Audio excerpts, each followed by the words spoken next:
I hear this every day. I want to grow my business, but I'm still not sure what niche I want to go after. This is so harmful. It's stopping your progress dead in its tracks. You don't pick your niche picks you.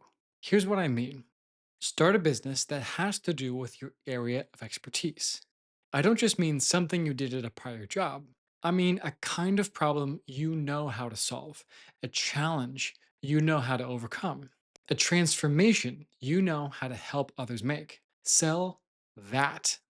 Start putting it out into the world. Do free coaching calls, customer interviews, whatever it is.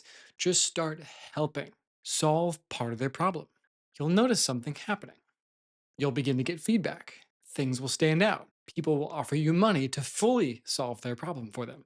From there, yes, you can start to specialize. You can target one particular segment of people that you're talking to, knowing you'll get customers outside of that segment, although the specialty gives you something specific to talk about online. That's how it works. You don't pick your niche picks you. So please do not give in to the excuse of, I need to pick a niche and I'm not starting. Start serving the world. Do that, and your niche will make itself clear.